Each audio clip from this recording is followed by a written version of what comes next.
Presidente, básicamente se trata de buscar alternativas a esa extensión del IVA del 18% a la mayor parte de bienes de la canasta familiar.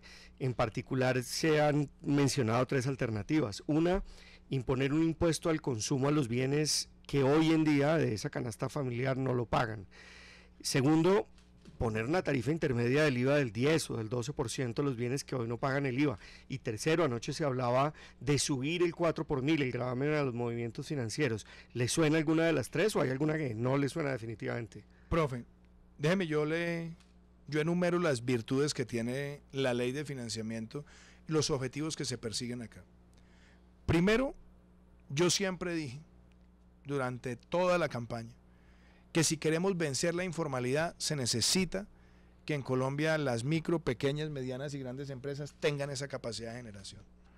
Y aquí hay dos medidas que son importantes. Una, que es el régimen simplificado para las pequeñas y sobre todo para las micro y pequeñas empresas, que es una reforma al concepto del monotributo que no tuvo un gran avance y lo estamos extendiendo sobre todo para negocios que van a generar ingresos hasta 2.800 millones de pesos y van de tarifas que van desde el 0,6 hasta el 13%. Eso me parece que es muy importante, le favorece a los pequeños negocios y sobre todo responde a una situación que es difícil en Colombia, es que el 53% de los negocios no tienen registro mercantil. Ayuda a formalización, diferencia tasa sobre todo para las micro pequeñas empresas. Dos, le reduce la carga a los generadores de empleo y eso me parece que es importante. Tres, que se lo dije yo al Ministerio de Hacienda, a la clase media no se le va a tocar el impuesto de renta. Quien hoy declara y no paga, no va a pagar. Quien hoy paga, hasta las personas que tienen ingresos de 35 millones de pesos mensuales, no va a pagar más. Y de hecho hay algo muy positivo.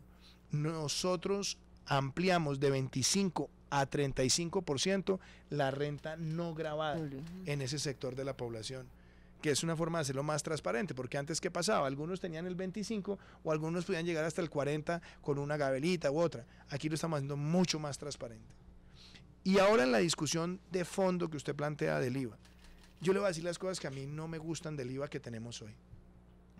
¿Por qué a cualquiera de los que está sentado en esta mesa el Estado nos tiene que regalar el IVA de la panela? ¿Por qué? Porque si cualquiera de los que está acá se va a hacer mercado y coge un carro y va a ir a pagar, le tiene que dar el Estado los beneficios de exentos y excluidos, es decir, IVA ceros, y no a los más pobres? A mí me parece que eso no tiene sentido en la sociedad colombiana. No puede ser que de cada 100 pesos que se gasta en mercado, cualquiera de los que están en esta mesa, el Estado nos dé 27 de IVA cero por exentos y excluidos y a la persona más vulnerable solamente le da 7. Corregir eso para mí era vital. Y lo otro, pensando en un mecanismo de compensación, lo que nosotros hemos querido es quitarle el IVA a los pobres.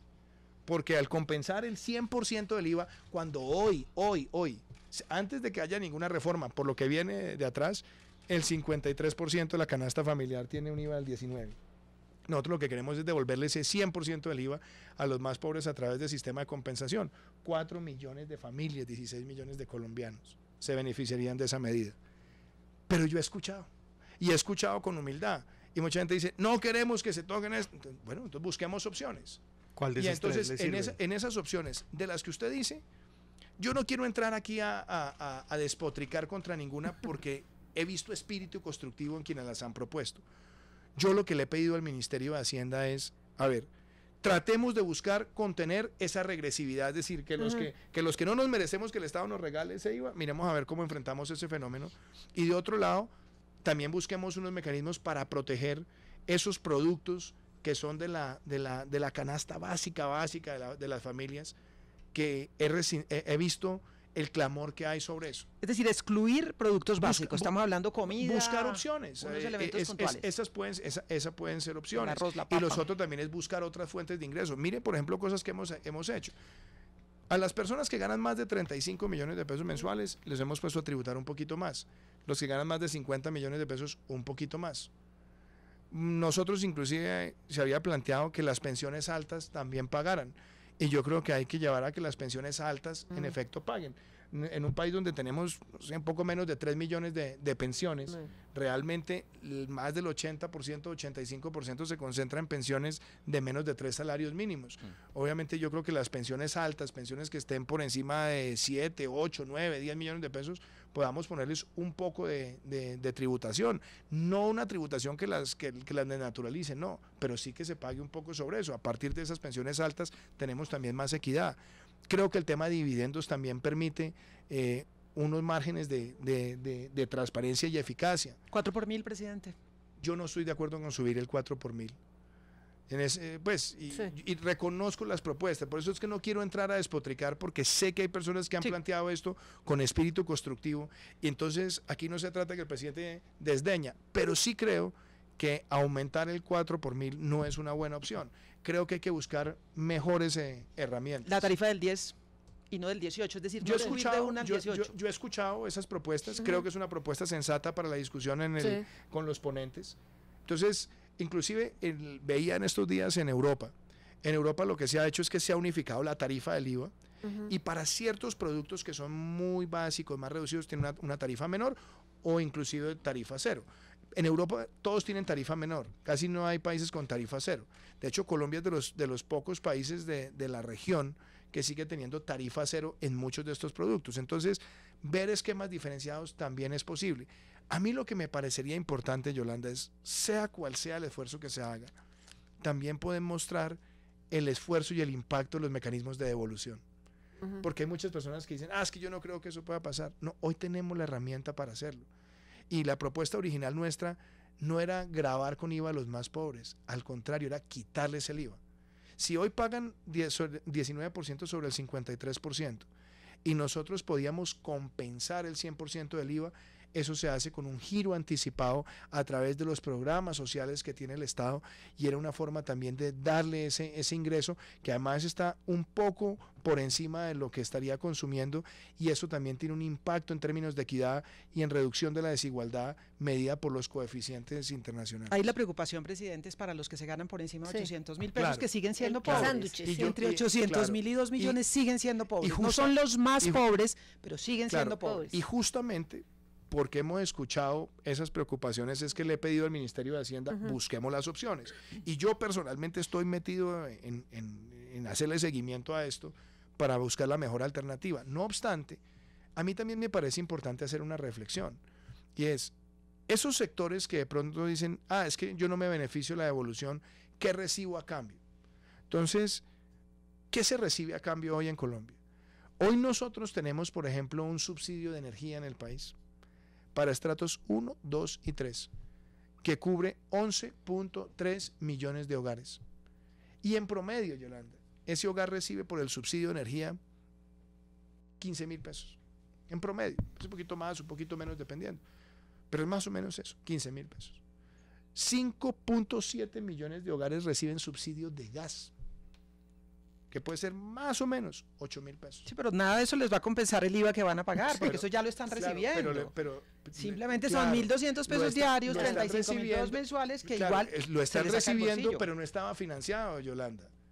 Es que yo creo que es importante que el país oiga esto.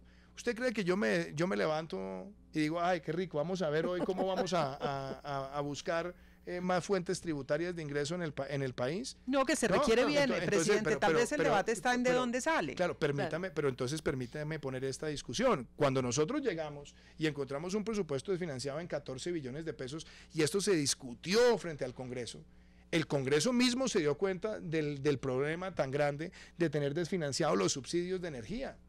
¿Usted sabe lo que sería no tener ese subsidio en el marco de un fenómeno del niño que está por empezar en términos de tarifas?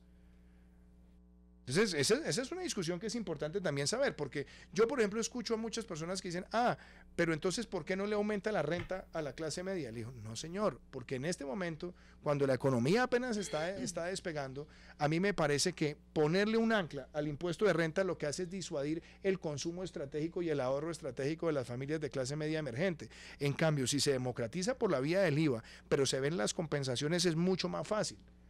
Y de nuevo le digo, he escuchado a esos sectores de la población y estamos buscando las alternativas. Pero lo que a mí sí me parece que seamos claros todos los colombianos es que eso que estaba desfinanciado son los grandes programas estratégicos sociales. Y ahí estamos hablando también inclusive de programas de reincorporación, estamos hablando de adulto mayor, estamos hablando de familias en acción, todos rubros que son importantes para ayudar en la equidad en este país. Y si me permite cerrar con esto, todos reclamamos los colombianos, todos, con razón. Entonces decimos, lo que está pasando en La Guajira, sí, claro, pero para resolver el tema estructural de La Guajira, que es en las zonas rurales donde solamente el 4% tiene agua, pues tenemos que invertir. Invertir significa que tengamos una cobertura del 80% en el 2022 para prevenir muchas de esas enfermedades transmisibles derivados de vectores por no tener calidad del agua. Muchos reclamamos que hay regiones excluidas del territorio y que se necesita la presencia del Estado. Pues esa presencia necesita vías terciarias. Y esas vías terciarias necesitamos financiarlas. Plata, sí. Y así... Oye, impuestos a los dueños de las tierras que son los que pagan menos. Pero además una cosa, nosotros queremos también plantearle al país con mucha seriedad un esquema tributario que sea realmente progresivo. Porque mire, hablemos cosas como esta. Cuando usted analiza el impuesto de renta en Colombia, el 75% del recaudo del impuesto de renta lo generan 4.000 empresas. Y cuando uno sale a examinar inclusive quiénes son los que más se benefician de las exenciones y exclusiones del IVA en términos de consumo, son las personas más ricas o las que tienen más ingresos. Por eso, hablar sobre esto, yo sé que puede traer elementos impopulares, Yolanda, pero plantearle al país con responsabilidad una discusión, me parece que es lo sensato y lo correcto, pensando en que le demos al Estado los recursos para atender a esas personas necesitadas, pensando en la equidad. Señor presidente, y si el Congreso de la República no le aprueba la ley de financiamiento, o por lo menos no alcanza el monto de recaudo, ¿usted estaría dispuesto a hacer recortes? ¿Dónde recortaría o aumentaría la deuda? No, a ver, primero, que eso es bien importante lo que usted plantea, porque Colombia tiene una regla fiscal. Porque esta discusión quizás para muchos no sería una discusión tan trascendental si no tuviéramos una regla fiscal. Es decir, en el pasado muchos gobiernos tenían la libertad de aumentar el déficit en función de coyunturas, y Colombia lo que hizo fue, con la definición de una regla fiscal, comprometerse a reducir el déficit y a bajar la deuda. Siendo senador y siendo candidato siempre dije, me parece muy grave que hayan dejado un ajuste del 3.6% al 1.5% en 4 años, en momentos donde nosotros tenemos una gran presión de gasto social y ahora tenemos un fenómeno tan grave como el de la migración venezolana, que es un choque de recursos que le entra a la economía, y un choque además energético, que es la no entrada de Hidroituango conforme a cronograma, que también tiene un impacto sobre los precios de la energía en el país o sobre la situación general de energía en el país. Son dos choques. Entonces nosotros con responsabilidad hemos dicho, bueno, sí, estamos en la senda de cumplir la regla fiscal, pero estamos en esa senda también sobre la premisa de que no podemos desfallecer en lo social. O sea, que usted estaría dispuesto a ir a la comisión de la regla fiscal para negociarla. Mi mensaje, ¿cuál es, profe Restrepo? Yo creo que todos estos factores tienen que ser analizados por la comisión, sin duda, pero más que eso, yo creo que el Congreso de la República tiene que ser parte de la solución. Y tiene que ser parte de la solución porque se votó el presupuesto sabiendo lo que hacía falta. Es decir, esto no es algo que tomó por sorpresa el Congreso. Cuando llegamos nosotros con la propuesta del presupuesto, dijimos, aquí está el desfinanciamiento y vamos a buscar los recursos a través de la ley de financiamiento, y se dijo, perfecto. Eso es ley de financiamiento, ley de financiamiento. Claro, y entonces hay que buscar los recursos y las opciones. Si este tema del IVA ha suscitado esta tensión y ha suscitado una tensión, el gobierno no puede taparse los oídos. El gobierno tiene que escuchar a todos los sectores y tenemos que buscar una opción que nos permita conseguir los recursos. Pero dentro de la ley de financiamiento. Es que la ley de financiamiento es el instrumento para conseguir los recursos. Sí, Yolanda. Porque un poco le preguntaba al profe, si no logra conseguir todos los recursos, es decir, si lo que sale del Congreso es que no le da. Lo lógico, a ver, primero, como es una responsabilidad también con el Congreso, pues todos tendremos que participar en un escenario de ajuste. Obviamente el gobierno tiene la responsabilidad por administrar las finanzas públicas, pero yo no soy pesimista. Es decir, yo creo, aquí hay una discusión sobre el IVA, listo, ahí está la discusión. Y hay una tensión sobre la propuesta original del IVA, muy bien, busquémosle entonces las alternativas. Y las alternativas tienen que servir para que corrijamos una cosa, Yolanda, y yo sí en esto quiero insistir, no podemos seguir siendo un país donde a los más vulnerables no se les beneficie por la exclusión y la exención del IVA y a los más ricos sí. Eso es lo que yo creo que hay que también poner sobre la base en cualquier escenario de solución. Porque de cada 100 pesos que usted y yo nos gastamos haciendo mercado, el Estado nos está regalando 27 por concepto de IVAs excluidos o exentos. Eso no tiene nombre.